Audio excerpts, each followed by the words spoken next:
Hello, welcome to good old Germany. We're going to be reviewing an IBM XT today. Fully functional, about 45 years of age, and this is what I want to sell at eBay. So I just wanted to give you the opportunity to check on what you buy. So here it is. And of course, here am I. I got this PC years ago when I installed a network system in the office of a physician over here in Germany. And while I prepared to do so, he just called me into another room and said, well, I've got something here that I don't actually need anymore. And he asked me what to do with it. At that time, however, this was hardly to be sold, so we decided I'll take it, so it doesn't take any space in his office anymore. So unless I'm an old IBM fan, I decided not to throw it away, but to just review it and check it out, clean it, and add some more function to it. And for right now, it's working very fine, and this is what I wanted to show to you today. So let me just get you back to full screen here, which is very easy.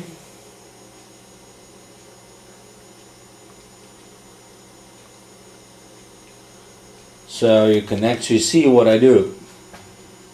Okay.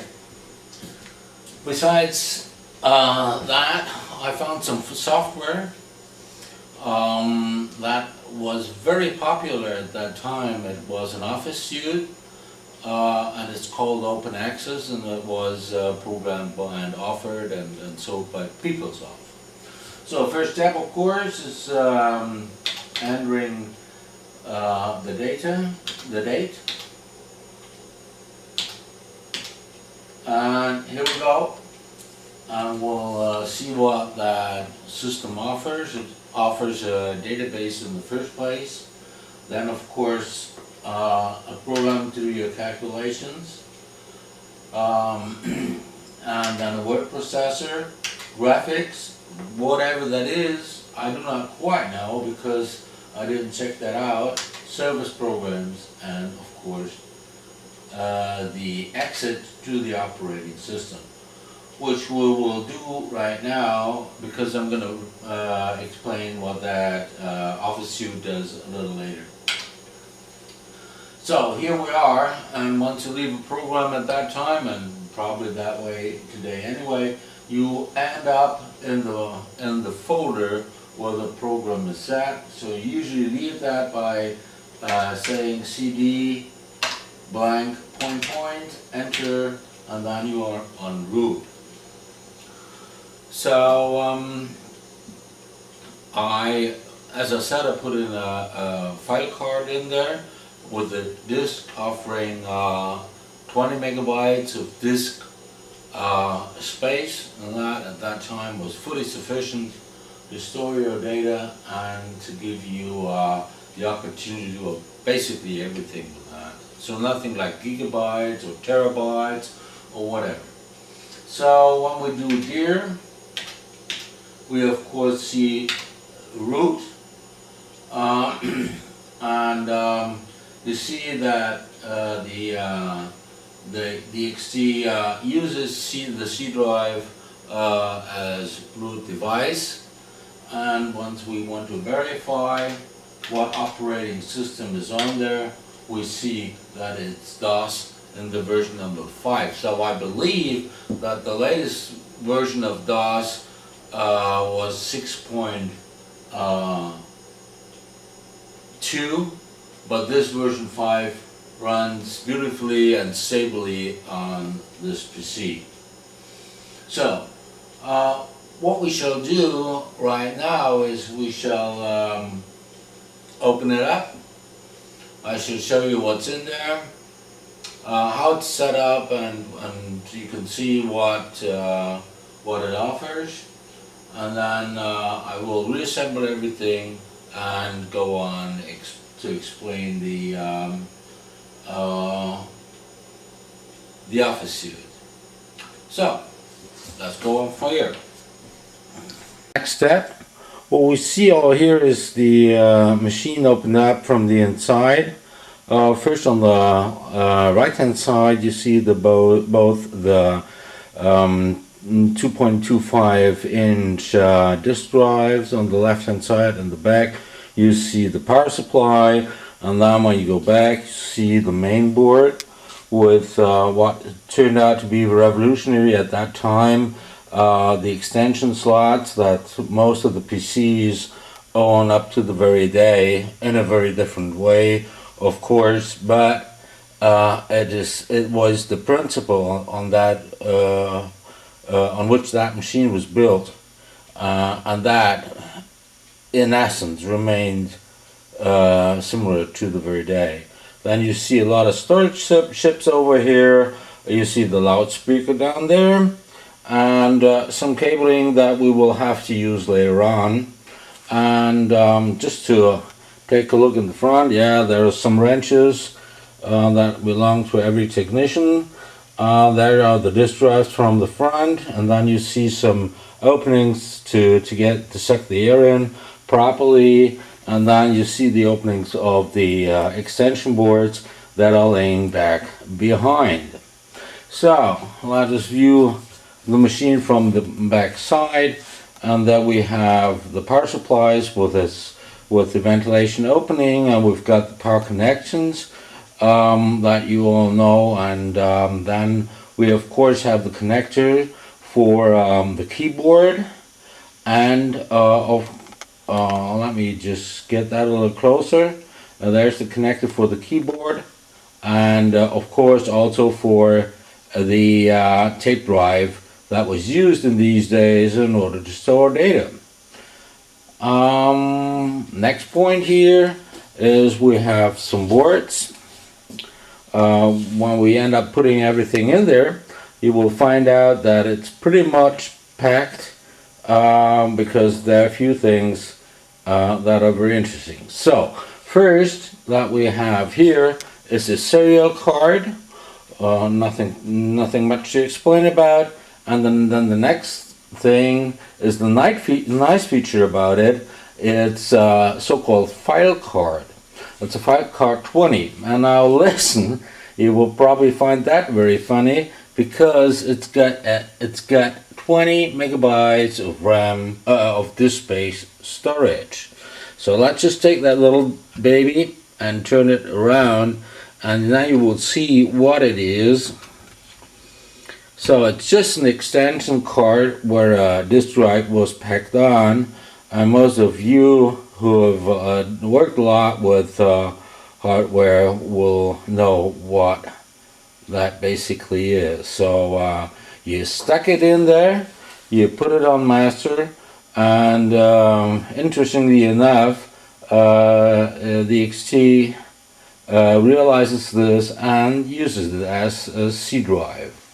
So next card that comes here is a storage card providing 248 kilobytes of RAM, additional RAM storage. Works perfectly, and you know the old rule, the processor may not be as fast, but there's no replacement for RAM storage.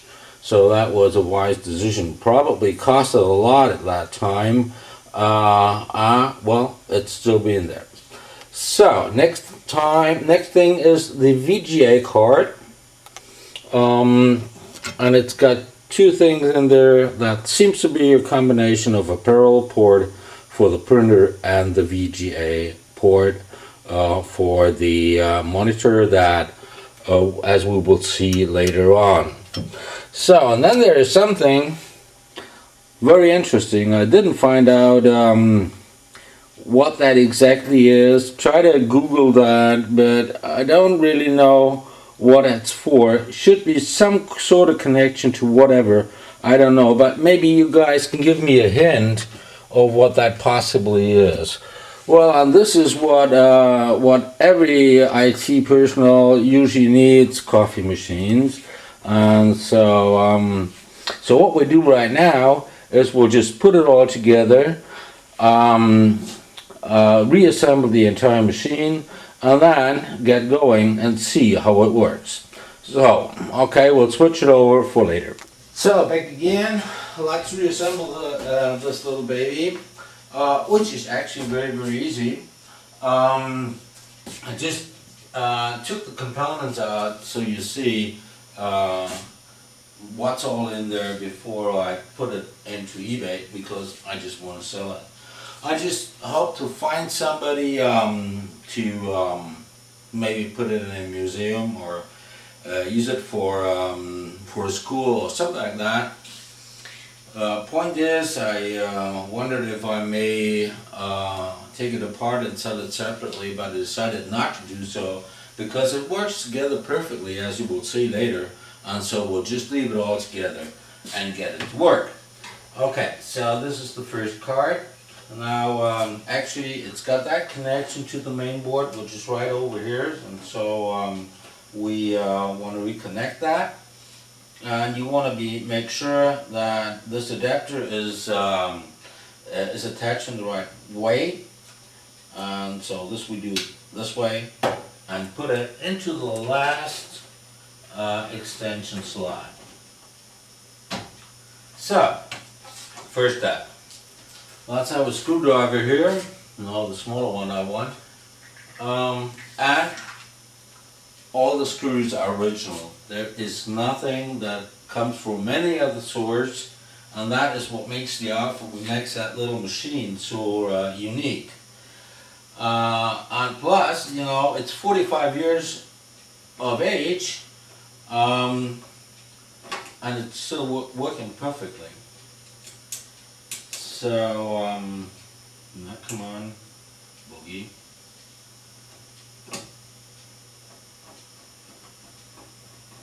And at the end of the day, you have to acknowledge that that machine really changed industry. It's not that IBM invented the PC, but they set the standard. Okay, once you put in that VGA card, you want to be careful, because you want to slide it slightly in, because it's very long. It goes through the whole compartment.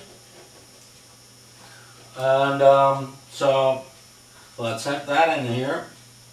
Then we come to the storage card, and then we will attach the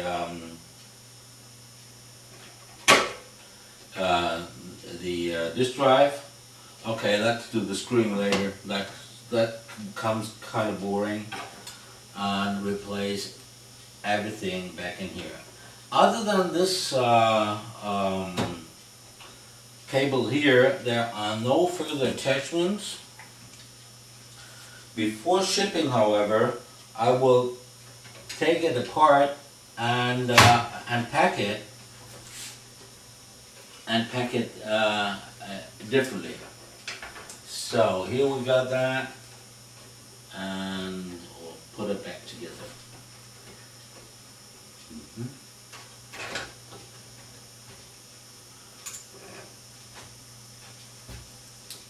Okay. Now here you want to be very careful, because at the end this is a lot of weight, and you want to be careful with the slot, and really tighten that screw safely so it sticks there perfectly. Okay, finally comes the serial card, which in the beginning had a big attachment, and then I'll just screw it all together and come back later. Alright, see you guys. Oh, here we are. All cards are saddled and attached and screwed nicely and safely, which is very, very important, especially when you transport this baby. But as I said before, when I sell it and when I ship it, these cards will be taken out. And so you see the row in which they were attached.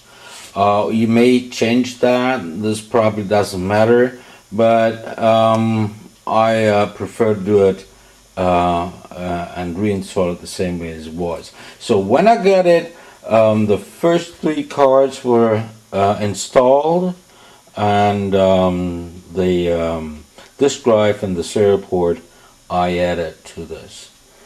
So, and here's my card. As you see, I'm an IBM business partner, and so you see it's been redone by a professional.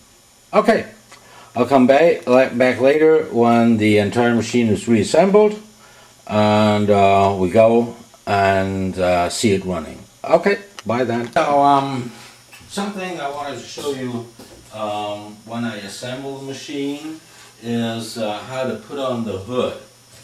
So which basically is easy, but you have to always keep in mind that these edges go below this and then slide it safely in.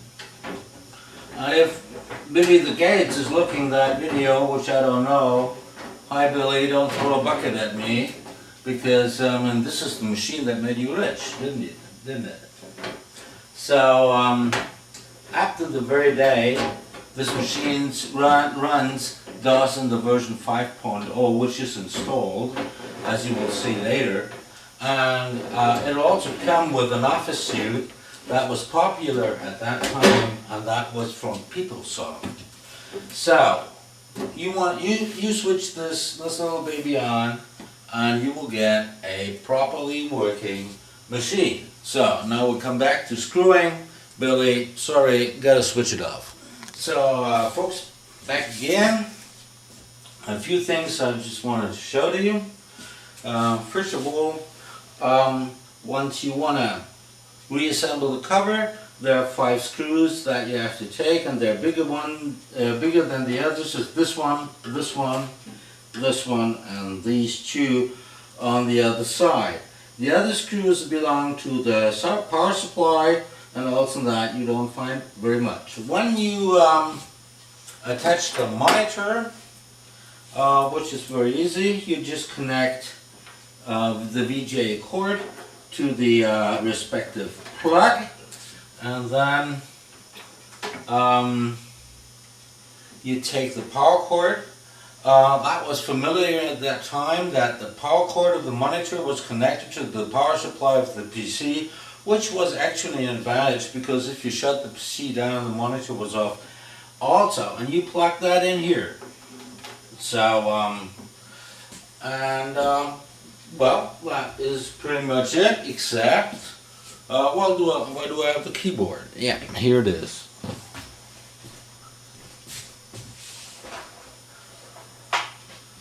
All right, so from the weight, this really heavy for a keyboard.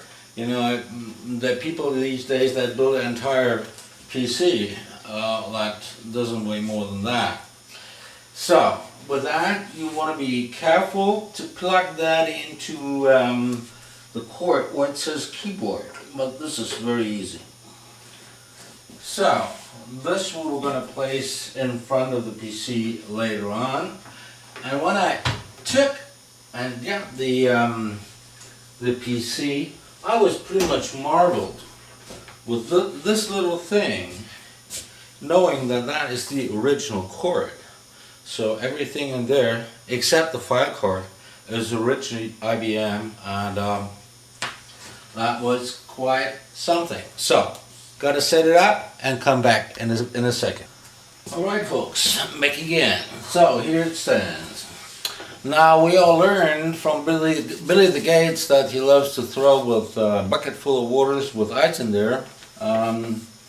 Okay, and I just wanted to make you know, most of you will know, that you will never put any water or let any water get into this machine, especially with this monitor. This is a high voltage device, and so Billy, sorry, you don't wanna do this, right? Okay, now we've got the the power switch on the right hand side of the computer. I will just fire it up and hear it. Okay, there it goes. So it takes a time for this device to start up. You will see this lamp glow up, which I will explain a little later. So once you start it, it's not going to be right there like a modern days notebook or anything like that. It'll take its time. So as usual, it will first address the first diskette drive, which is the A drive, and check for an operating system there.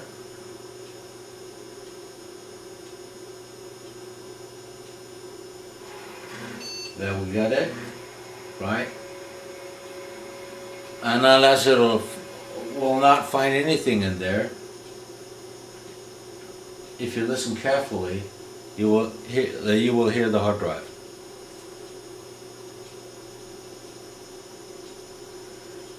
So, and here we are.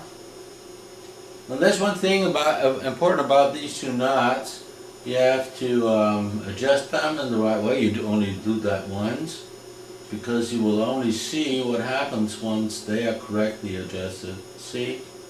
Okay. Now here comes the opening mask of open access. So the operating system is fully sorted already, and so I'll just put a date in here, which is February, and you will only have 6 digits in here, so we'll put in 15. Enter, and then we got it. So what you see here is the menu to change. First you have the option database, and then of course spreadsheet and word processor. You can do graphics with this, and then there are certain service programs, and then you can also go to the operating system. But let's do word processing here at that point, so you can see what it does. And just actually opens that, and then it says, well, do you want to work on an existing document, or you want to do a new one? So in this case we say existing, and we call it test.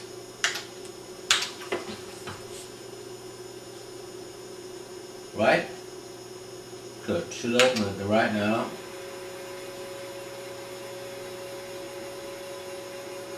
Okay, I see. He tried to store it on a on the diskette drive, but I don't have any disks anymore. So we'll go back and say let's do a new document here, and there it opens up the document.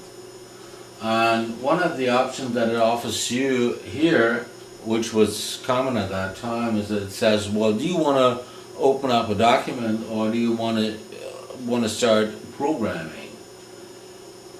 When I learned my profession, that was awesome, because having a PC or computer for yourself to do your programming was something unbelievable when you've been working like on a IBM 320 or a UNIVAC 7180 and had to put all your cards into a batch job to get out your program later on. So we decide for a document, and so here we go, and give it a name, and we call it test 01. And of course we want to keep in consideration that file names at that time, sometimes the DOS, have only 8 digits and 3 extensions. Right, so enter, and here we start looking. Should we?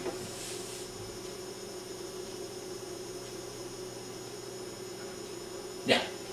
Okay, so you want to use this machine, I guess you won't, but if you want to show it and present it to somebody, always keep in your mind that is not a Ferrari.